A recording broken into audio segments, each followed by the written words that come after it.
Olá, pessoal, bem-vindos ao nosso Canto Neuroatípico. Eu sou Natália Canto, advogada, e hoje eu estou aqui com uma participação especialíssima do Rodrigo Canto, meu irmão, querido irmão, um pai atípico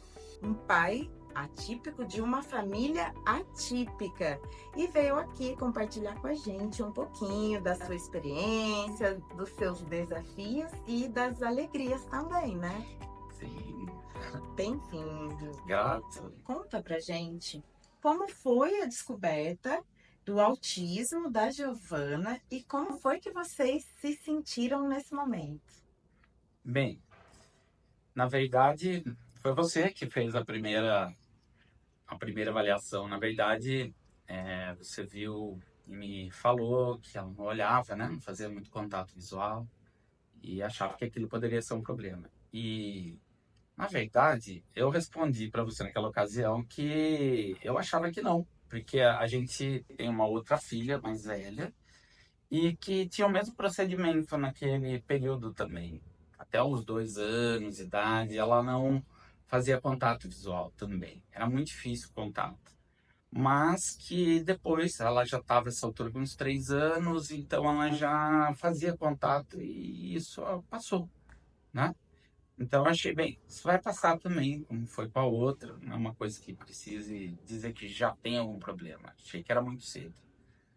Mas passaram-se alguns dias, uma semana ou duas, aí a professora na escolinha chamou a gente, né, numa reunião e falou que acharia que seria bom levá-la para dar uma olhada, para levar numa consulta com um neuro, para avaliar o comportamento, porque ela chorava muito, porque ela não brincava com as outras crianças, ficava isolada, deitada, chorando, quietinha, não interagia.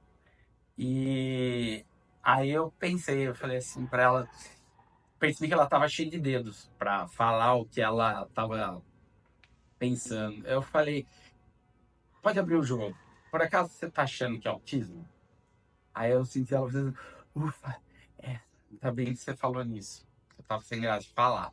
Mas eu não sou especialista, eu não posso dizer, mas eu, eu chutaria pelo que eu estudei um pouco, no autismo, talvez chuta ali nível 2 de suporte. E então foi bom. Ela deu esse feedback e falei, então vamos ver, né? E aí levamos. Começou a nossa jornada, né? Uma grande Uma jornada. grande jornada no mundo do autismo, porque a partir desse momento até você conseguir chegar num laudo para você poder tomar alguma atitude é uma jornada longa, desgastante, custosa. Isso que eu acho muito legal a gente estar compartilhando, que é o seguinte, eu acho que é isso, essa é a maior dificuldade para quem está entrando nesse universo. Porque nós não tínhamos noção de que ia ser tão difícil, né? Eu fico impressionada com a dificuldade que as famílias têm enfrentado e continuarão enfrentando nos próximos tempos pela dificuldade, né? E aí você encontrou uma clínica que não foi fácil, né? Sim, na Você estava na verdade, região de São Pedro. exato. Primeiro a gente procurou um neuro. Antes de procurar uma clínica, procurei uma neuro muito bem indicada. Foi uma consulta particular. E a hora que eu cheguei lá, e ela olhou, foi o clássico, né? Foi o clássico, aquele negócio que eles falam, quase todo médico que exerce essa profissão ainda usando, né, vamos dizer, as ferramentas ou conhecimento antigo, quando ele saiu lá da faculdade, ele vai falar nessa hora que a criança só pode receber um diagnóstico a partir dos 6 anos, porque tem que ter desenvolvido já, acho que é o lóbulo central, eu não lembro agora. Olha o risco, É, olha o absurdo. O período mais importante da criança é desde que nasce, gente. A criança tem 6 meses, ela pode ser diagnosticada. Esse período até os 5 é um período de neuroplasticidade incrível. Então a pessoa consegue recuperar, né, o que foi perdido, as sinapses, eu não sei as terminologias exatas, mas a gente consegue deixar essa criança extremamente mais adaptada, né? E aí você perde todo esse período. Isso não era para estar acontecendo, mas nos dias É, atuais, ainda mais uma médica renomada, a gente assusta, né? nessa fase, é aquele momento que você vai no médico, aí depois você vai em outro, e todos vão falando isso, até que acho que muitos pais acabam desistindo e perdendo essa fase de ouro para você tratar. E depois disso, aí você tem mais. Mas a jornada é longa, mas assim, é, por sua indicação até também, acabei conhecendo os vídeos do Dr. Tiago Castro, que ajuda muito a você atravessar essa cortina de fumaça inicial para poder chegar no laudo mesmo, assim, né? Ter um diagnóstico e um laudo na mão. Porque também um diagnóstico sem o laudo também não adianta nada, né? Você não consegue ter grandes desdobramentos. Mas... Isso é um caminho equivocado que também ocorre por desconhecimento, porque legalmente o psicólogo que avalia, ele pode sim dar esse laudo, né? E isso não acontece na prática, muitos órgãos não aceitam, então você precisa entrar com uma medida judicial para que isso seja aceito. Então tudo está muito complexo ainda, né? E aí você levantou um ponto importante aí que me fez lembrar que se você vai pela via de um convênio médico, os convênios médicos tentam fechar as portas para você não ter o laudo. Porque a partir do momento que você tem o laudo, ele vai ter que bancar um tratamento caro para ele. Tudo. E se você vai também no SUS, aí você vai encontrar outras resistências e dificuldades mesmo para conseguir esse laudo. Que tá aí você vai cair em médicos que normalmente estão exercendo uma medicina antiga e não sei se tem outras forças por trás dos bastidores ali, mas a gente percebe essa resistência também, né? Então você tem que acabar encontrando um neuro particular e que você saiba que ele está exercendo uma medicina mais atualizada, né? Provavelmente, hoje em dia ainda, por incrível que pareça, para laudar um autismo, mesmo com todo o processo diagnóstico feito por uma equipe multidisciplinar, tem que ser um médico um especialista em autismo. Porque um outro, ele não tem, em geral, é muito provável que eles não tenham esse conhecimento. É. Pelo menos foi a experiência que nós vivemos, Sim, né? e talvez até um especialista em autismo pode também estar exercendo uma medicina atrasada, né? Não está É, se atualizando e vem com essa história que só a partir de 6 anos. Então, escolher bem um médico, né? Um neuro que seja especialista em autismo e seja atualizado.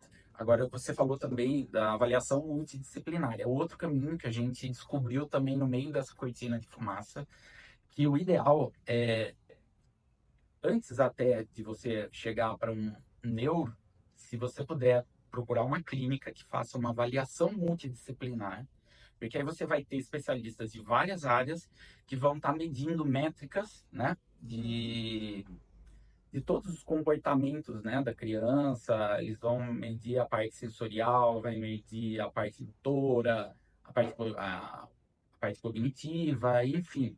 Eles vão aplicar vários testes, né, por um período até longo, que nem o da Giovana, foi algo entre 2 a 3 meses, indo toda semana. parecia uma eternidade. Parecia uma eternidade, exato. E aí vários profissionais analisaram ela em vários aspectos, né? Passaram por e apresentaram métricas desses testes que foram realizados. Então, essas métricas não é uma coisa que aquele profissional acha que o paciente tem Ele não vai dar a autismo, opinião ele dele. não dá a opinião dele. Ele São vai coisas que aplicar o os neuro vai testes fazer. e os É, resultados vão indicar, o né? neuro não vai fazer, que é uma coisa longa, ou se ele fizer, ele vai fazer menos testes ou com maior limitação. Então, quando você faz essa avaliação, você vai ter profissionais específicos de cada área que vão aplicar os testes e trazer as métricas.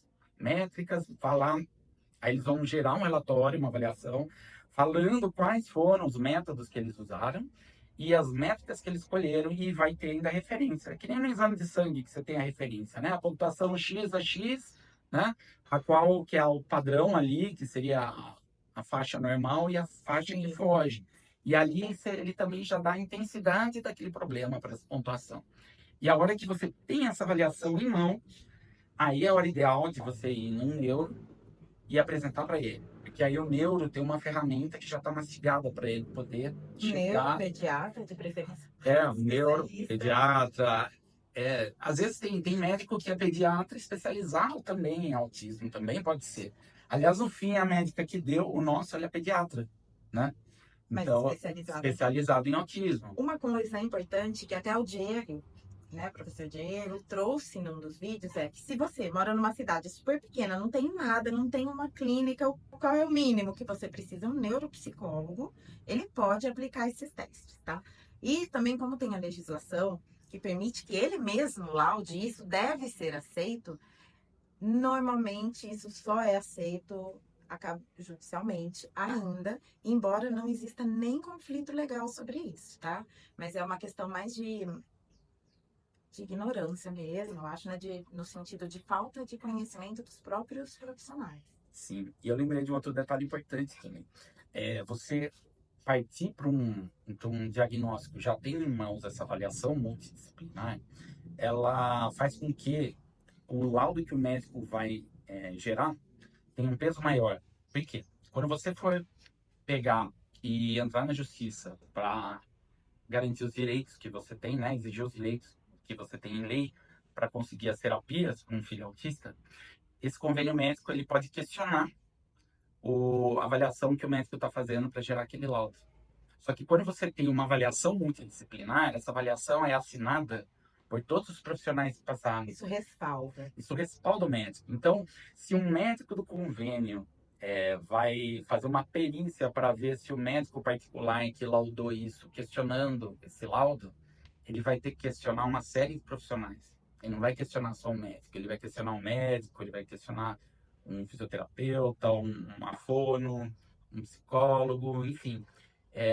Então, você vai com peso, sabe? É uma coisa que vale muito a pena, né? O único problema é o custo, né? Porque avaliação multidisciplinar são muitas consultas, né? No espaço de 2, 3 meses, né? E depois mais a consulta com o médico e o custo do lado do médico, que tem médico que vai cobrar a consulta e o laudo.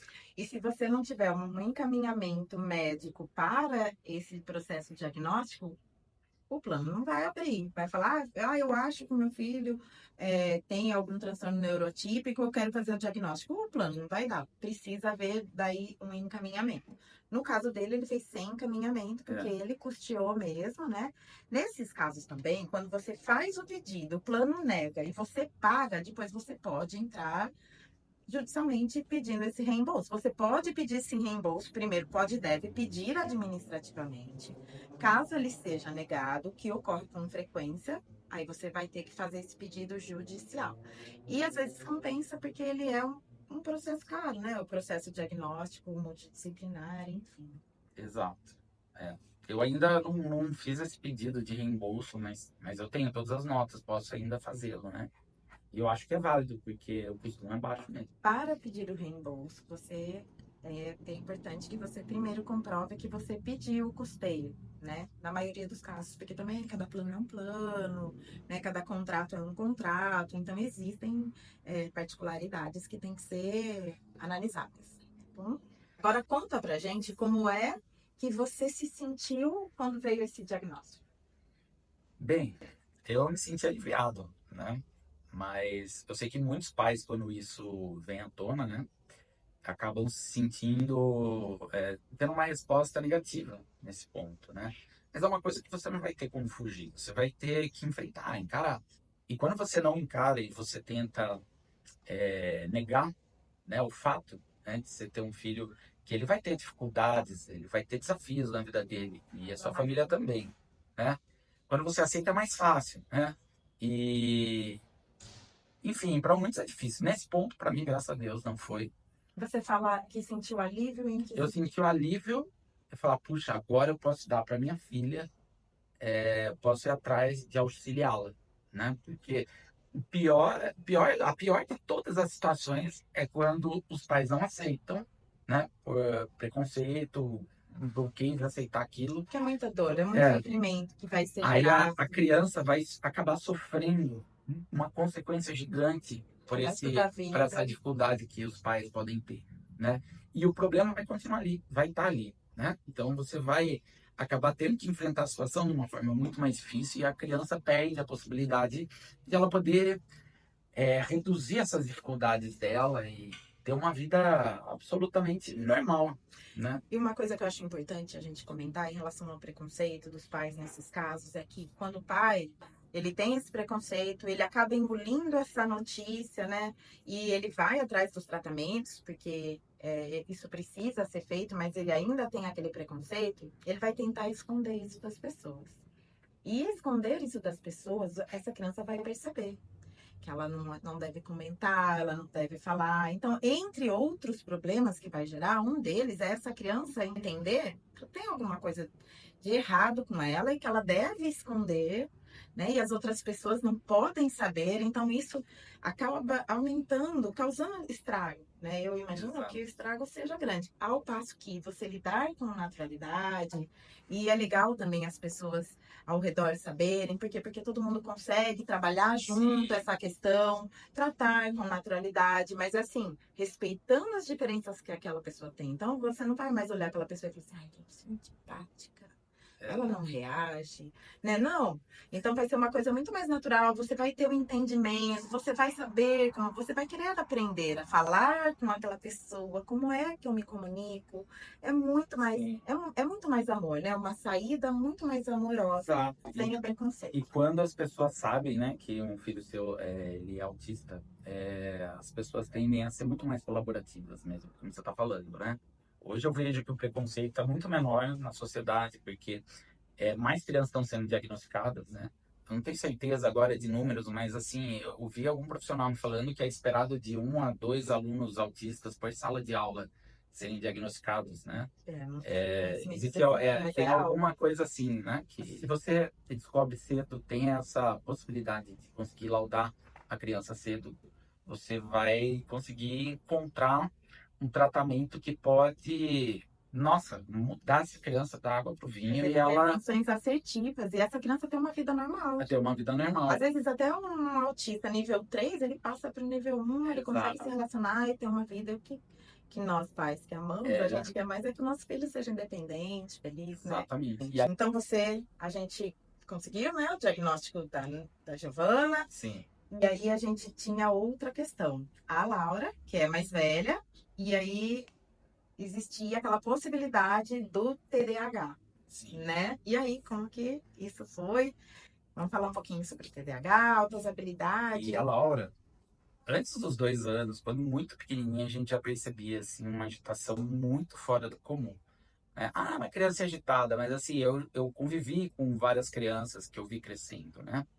Então, eu vi que a Laura era fora da curva, era muito agitada. Corria, estabanada, se batia em tudo, se machucava, agitada. A gente evitava sair, porque sair de casa com ela era um martírio, né?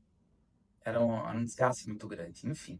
E, e aí resolvi levar um neuro, né? Achando que ela talvez pudesse ter TDAH, acho que foi lá para os 2 anos de idade, mas sabendo que não é uma coisa fácil de laudar nessa idade, diferentemente do autismo, né? O TDAH, de onde eu sei, ele é melhor mesmo você esperar, porque depende mesmo de certo desenvolvimento neurológico, né? Que a criança pode mudar de comportamento nesse meio tempo, mas levei de qualquer forma. E o neuro, em 5 minutos na sala, ela tá com terror na sala lá. O neuro, em 5 minutos, ele falou: a sua filha é TDAH. E eu falei: mas se ela for mesmo TDAH? Ele falou: não, ela não é se ela for, ela é TDAH. Ele E falou. deu remédio? Ele receitou alguma coisa, mas eu não lembro. Mas a verdade é que eu até ignorei. Eu achei muito cedo e muito rápido para ele dar um diagnóstico, né? Até porque crianças podem ter aqueles momentos, de repente, que estão muito agitadas, né? E naquele dia ela esteve mais agitada ainda que o normal, coincidentemente. Mas eu acabei ignorando naquele momento que ele falou, mas assim, não descartei a possibilidade dela ser TDAH. Nesse momento ainda, não, procurei sim. Procurei uma médica, e a médica, a Neuropediatra, neuropediatra, a mesma que não quis diagnosticar a Giovana, né? isso, a mesma que não quis Uhum. diagnosticar a Giovana, e ela também falou que não tinha como diagnosticar TDAH, mas que era muito cedo, mas ela deu um remedinho que era para a Laura ajustar o sono. Então, foi dada doses pequenas e foi aumentando para só na hora de dormir, para ver se ela conseguia aprender a dormir, né? Que ela tinha um nível de ansiedade muito alto. Então, funcionou muito bem no caso da Laura, muito bem. Ela começou a ficar uma criança mais equilibrada, Porque ela passou aprendeu a dormir, três depois... meses depois, aí a gente foi tirando aos poucos e ela aprendeu a dormir, não precisava mais. Até hoje ela tem um sono muito bom. E desde que isso ocorreu, o comportamento dela melhorou muito. Ainda que ela apresente um comportamento hiperativo, reduziu bastante. Nossa, foi um alívio esse também. Porque no ano seguinte, a professora que era a professora da Giovana ficou professora da Laura. E aí ela me chamou. Ela falou, ó, seria bom avaliar a sua filha, a Laura. Então, e a partir disso, ela se encontra, desde então, em investigação, né? Para isso. Diagnóstica. Tá fazendo uma avaliação na clínica Uhum. e Um pouco levanta. longa, É né? longa, já faz tempo. As outras habilidades demoram um pouquinho mais para poder ser diagnosticado. Então é mais complexo. Isso aí pode ser até assunto Exato. para um vídeo, O, né? sim, as altas habilidades também é parecido com o autismo, essa cortina de fumaça para você Sim. atravessar. O TDAH acho que é mais fácil. Mas se não for bem conduzido, ambos causam transtornos, tá? Causam prejuízos Prejuízo. para a criança, né? No Exato. desenvolvimento, na Criança, para a aprendizagem, família, nas né? relações sociais, Exatamente. enfim. Então vamos lá. Agora vamos falar um pouquinho sobre a redução de jornada de trabalho. Então, de repente, você se deparou com as terapias da Giovana, que eram assim, era uma grande carga semanal, 35 horas semanais, né? 32, algo assim. Aí uma outra criança neurotípica dentro de casa, né? A Érica também tem ali as dificuldades para lidar com todo esse cenário, né? Que ela encontrava. Sim. E aí você também fora da cidade, começou todo aquele transtorno, a gente se deu com essa possibilidade, com esse direito, né? A redução de jornada de trabalho, ele é servidor público, entramos com a ação. E liminarmente conseguimos aí uma redução de 40 para 30 horas semanais, então dá uma redução de 2 horas diárias, o que não é suficiente, né? Porque a lei garante a participação, essa redução para a participação dos pais. E aí, essa redução é muito insuficiente, né? Sim.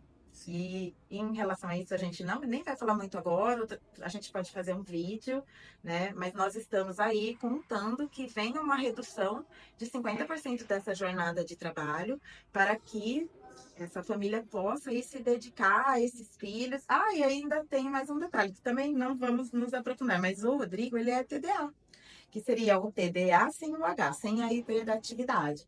Então, ele ainda lida com as dificuldades, né, desse déficit de atenção. Então, ele vive com as listinhas dele são engraçadas. Às vezes ele fala, mãe, tem tanta coisa para fazer, tô com uma lista enorme, deixa eu ver essa listinha. Aí eu vi trocar a luz da sala. Aí eu falei, mas trocar a luz da sala, a gente passa pela sala. Mas, assim, para quem tem TDA, ele tem que colocar na listinha, né? É um desafio, né? A se lidar. Então, a gente ainda volta aqui para contar sobre a redução de jornada, se a gente conseguir uma mais efetiva, né? Se você está podendo participar efetivamente mesmo das terapias, né? Sim. E agora eu queria que você compartilhasse com a gente a questão da isenção de IPVA, né? Porque nós tomamos conhecimento dos direitos, você foi atrás e conseguiu. Foi fácil, não foi? Resume aqui pra gente como foi. Olha, na verdade, eu dei a entrada, consegui fazer todos os processos, agora eu estou só na fase da aprovação, que acho pouco provável de não sair aprovação, já que todo o processo foi feito de forma consistente, né? Uhum.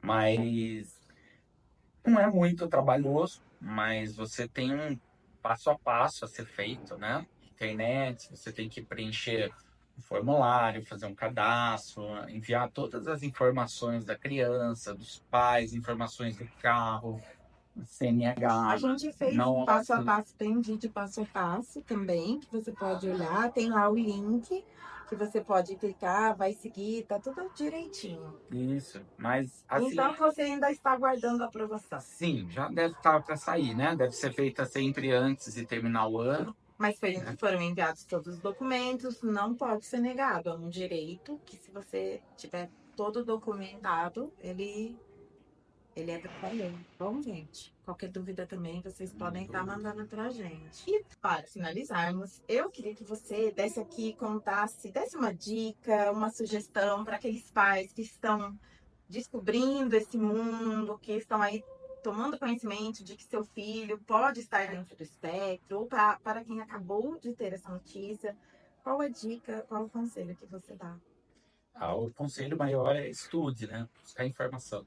Quanto mais informação a gente busca para entender os comportamentos da criança, o que a gente pode fazer para melhorar, né? E se dispor, porque é óbvio que um autista ele vai demandar muito mais que uma criança normal para comer, para fazer tarefas simples como trocar de roupa, tomar um banho.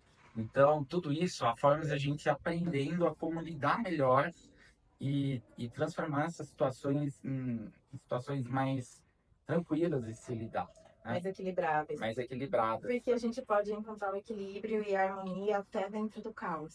Não né? é fácil. Vou falar que ainda estou procurando encontrar. É desafiador. Sim, é desafiador, né? Ainda mais a gente tendo, né, duas crianças neurotípicas e eu sendo neurotípico, né? A minha esposa, ela não tem diagnóstico de nada, mas ela também, ela é tímida, ela é mais passiva. Então, assim, ela tem também os desafios dela Ela para tem lidar, né? tem as... Então, enfim, como todos nós, né? Mas enfim, procurando sempre esse equilíbrio, né? E posso falar que a gente está entre os tratamentos da Giovana, que começaram acho que no início do ano, não tem um ano ainda que ela está fazendo esses Não, sei, tratamentos, né? tem. Ela já melhorou muito, muito. Tem bastante a caminhar ainda, mas nossa vida já aumentou bastante a qualidade em relação ao que estava no início do ano, né? Ela tem se desenvolvido, né? Sim, sim, Tem se desenvolvido bem. desenvolvimento Não faz 6 incrível meses, eu acho, o que né? o tratamento é capaz de fazer para melhorar, assim, né? Sim, é isso aí. Então, a esperança, Sim, a alegria há das alegrias, crianças. gente. Acreditem que há alegrias e as coisas podem ser muito melhores. E lembrem-se sempre que existe sempre um caminho mais amoroso. Sempre há um caminho de amor, viu? Então, a gente agradece aí a presença de vocês estarem aqui conosco. Eu agradeço de coração a presença do meu irmão Eu que agradeço. amado, E Rodrigo. espero que seja útil para outros pais também, né? É isso Essa aí. experiência. Muito obrigada. Eu que agradeço.